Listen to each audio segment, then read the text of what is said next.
स्वस्ति पंथा मनुचरेम सूर्य चंद्रमसा विवर पुनर्दत्ता घृता जानता संग में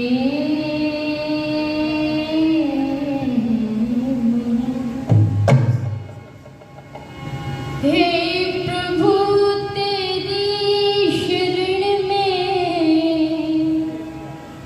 हम सदा तेरे गीत तेरे प्रेम से मिलकर सदा गाते रहे। ओम तेरा नाम है पिता सब सुखों की खानी है, भूर यूं कहते तुझे तो प्राणियों का भी प्राणी है।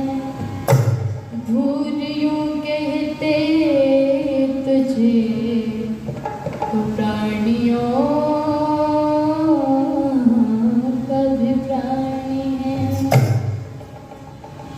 प्रभु को न जाना तो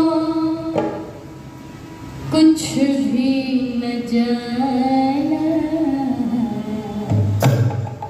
यदि उसको जाना तो सब कुछ है जाना। प्रभु को न जाना तो कुछ भी न जाना, उसको जाना तो सब कुछ है जाना। प्रभु को न जाना तो कुछ भी न जाना, यदि उसको जाना तो सब कुछ है जाना। वही तो पिता है और माता सभी का, कर्मों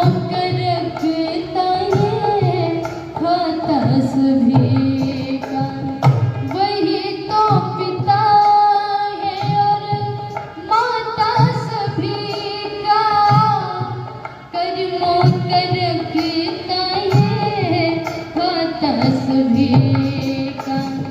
यहाँ छूट जाएगा वहाँ ना बचेगा, यहाँ छूट जाएगा वहाँ बचेगा। भूल कर विचार ऐसा मन में न लाना। प्रभु को न जाना तो कुछ भी न जाना, यदि उसको जाना तो सब कुछ है जाना। प्रभु को न जाना तो कुछ भी न जाना,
सब कुछ मिटाना, उसको जाना तो सब कुछ है जाना।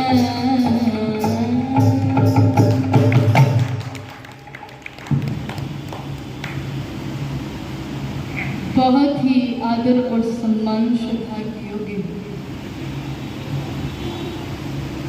हम सभी के लिए प्रेरणा स्रोत मंच का बड़ी तन्मयता के साथ संचालन कर रही है, जिनसे वैसे तो पहली बार मिलने का अवसर मिला है, लेकिन स्वाभाविक रूप से मुझे ऐसा प्रतीत हो रहा है जैसे बहुत पहले से हम जानते हैं। इतना स्नेह मुझे मिला है श्रद्धेय स्वामी ब्रह्मानंद जी महाराज से, मैं इनका बड़ा सम्मान करती हूँ। अपनी आर्य समाज के सभी पदाधिकारी वृंद, प्रधान जी, मंत्री जी, कोषाध्यक्ष जी, समस्त पदाधिकारी, आर्य जगत के बहुत उच्च कोटि के विद्वान, बड़ी ही सरलता और सौम्यता की प्रतिमूर्ति आचार्य सुश्रुत सामश्रमी जी, आर्य जगत की सुप्रसिद्ध वज्रोपदेशिका आदरणीय बहन प्रियंका भारती जी, और अपनी आर्य समाज के बहुत कर्मनिष्ठ धर्माचार्य श्रद्धेय कर्मवीर शास्त्री जी, मेरे जीवन के प्रेरणा स्रोत श्रद्धेय मेरे पिता जगदीश जी, महर्षि बलवीर जी, सामने उपस्थित धर्म के अभिलाषी सज्जनों, गुरुकुल के ब्रह्मचारी यहाँ पर उपस्थित हैं। तो आइए कुछ विचारों को आप लोगों के मध्य में साझा करने का प्रयास करूंगी, इसी आशा और विश्वास के साथ में कि आप लोग बड़े ध्यान से श्रद्धा से सुनें।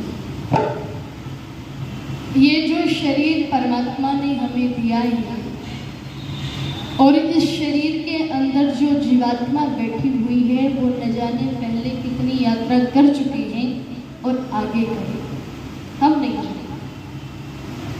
लेकिन ध्यान रखिएगा, परमात्मा जो हमारे गुण कर्म स्वभाव को जानने वाला है, वो ये भी जानता है हमारा पूर्व जन्म क्या था और हम पूर्व जन्म में क्या थे और हमने पूर्व जन्म में क्या किया और हम आगे इस जीवन में आकर के क्या कर रहे हैं, मन से, वचन से, कर्म से। परमात्मा सब कुछ जानता है। परमात्मा हमारे पूर्व जन्म के नाम भी जानता है। लेकिन ध्यान रखिएगा, ये जो जीवात्मा इस शरीर में विचरण कर रही है, इस शरीर को धारण करके संसार के अंदर विचरण कर रही है, इसका हमें नहीं पता है कि कितनी यात्रा कर चुकी है और आगे करेगी। आप यूं समझ लीजिएगा, ये शरीर एक साधन है अपने लक्ष्य तक पहुंचने के लिए।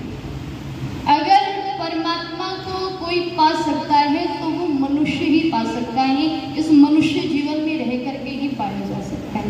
उसका चिंतन यदि हम कर सकते हैं तो इस मनुष्य जीवन में रह करके ही कर सकते हैं। क्यों? क्योंकि इस मनुष्य को परमात्मा ने कर्म करने की संपूर्ण स्वतंत्रता दी है। लेकिन आप सब जानते हैं, फल भोगने में ये स्वतंत्र है। और जितने भी जीव जंतु आपको दिखाई देते हैं, जितने भी प्राणी दिखाई देते हैं, वो सारे के सारे भोग योनियों में हैं। उन्होंने जो पूर्व जन्म में कर्म किए वो उनको भोग रहे हैं। और हमारा शरीर, ये जीवात्मा जब मनुष्य शरीर में आ जाती है तो इतनी स्वतंत्रता इसे मिल जाती है कि चाहे ये कुछ भी कर सकता है। ये राजा भी बन सकता है और ये रंक भी बन सकता है। ये धर्माचारी भी बन सकता है, ये पापाचारी भी बन सकता है। ये दुनिया के लिए एक प्रेरणा स्रोत भी बन सकता है और दुनिया के लिए अपशब्द सुनने वाला भी बन सकता है। कितनी स्वतंत्रता परमात्मा ने हमें दी। और ध्यान रखिएगा, जैसा कि मैंने आपको बताया था कि ये मनुष्य जैसा चाहे अपने जीवन को बना सकता है। ये ऊंचा भी उठ सकता है और ये गिर भी सकता है। खैर, मैं चर्चा कर रही थी, ये शरीर एक साधन है अपने लक्ष्य तक पहुंचने के लिए। और जैसे ही लक्ष्य पूर्ण हो जाता है तो ये आत्मा शरीर को इस तरह से छोड़ देती है जिस तरह से पका हुआ खरबूजा पेड़ को छोड़ देता है। ठीक है, आप विचार कीजिएगा, अगर समझ नहीं आ रहा है तो एक उदाहरण मैं आप लोगों को दे दूँ। आप लोगों ने कभी बस, ट्रेन आदि में सफ़र किया हो तो आपको पता होगा कि बस अगर अपने निर्धारित समय से आधा पौना घंटा लेट हो जाए तो बहुत सारी सवारियों की वहाँ पर भीड़ जमा हो जाती है, और जैसे ही बस आती है बस आपाधापी मच जाती है कि सीट मुझे चाहिए, सीट मुझे चाहिए। और कुछ कुछ आप लोगों ने देखा होगा ओवर स्मार्ट, वो खिड़की से ही अपना बैग थैला कुछ रख देते हैं और पता चला कि वो घूम करके आया तो उसकी सीट पर कोई और बैठ गया आकर के। इसने आकर के कहा कि भाई साहब उठ जाओ, ये मेरी सीट है। इसने कहा क्या तेरा नाम लिखा है इस पे? इसने कहा कि मेरा थैला रखा हुआ था यहाँ पर। बोले रखा हुआ था तो मैं क्या करूँ, अब मैं बैठ गया हूँ, अभी ये सीट मेरी है। अब इसे चाहे आधा घंटा तक झगड़ना क्यों न पड़े, अपनी सीट लेकर रहेगा। और जैसे ही इसका स्टैंड आने वाला होता है तो ये अपना सामान समेट करके पहले ही उठ करके खिड़की के पास जाने लगता है। और जैसे ही ये सामान समेट करके उठा अपनी सीट से और खिड़की की तरफ दौड़ा चला, तो इस व्यक्ति ने रोक करके कहा कि भाई साहब क्या हो गया, आप तो कह रहे थे ये सीट आपकी है, अब इसे छोड़ करके कहाँ जा रहे हो? तो ये व्यक्ति एक बात कहता है कि जिस उद्देश्य के लिए मैंने इस बस को पकड़ा था वो उद्देश्य मेरा पूरा हुआ। अब मैं बिना किसी कष्ट के, बिना किसी लोभ के, बिना किसी लालच के इसको छोड़ सकता हूँ और मुझे छोड़ना है, क्योंकि मेरी मंजिल आ चुकी है। इसी प्रकार ये शरीर एक साधन है अपने उद्देश्य तक पहुँचने के लिए, और जब इसका उद्देश्य पूरा हो जाता है तो ये बड़ी साधारण तरीके से प्रशंसा के साथ में इस शरीर को छोड़ देती है जीवात्मा।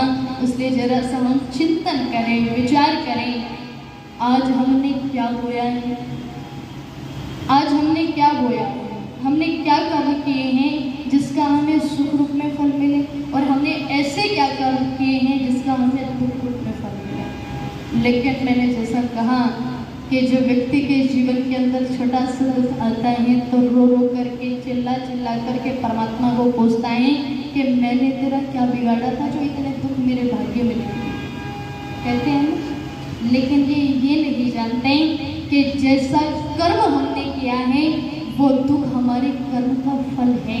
इसलिए जरा सा हम विचार करें, अपने जीवन के अंदर हम शुभ कर्मों को करते चले। तो बहुत सुंदर पंक्तियाँ लिखी कवि ने क्या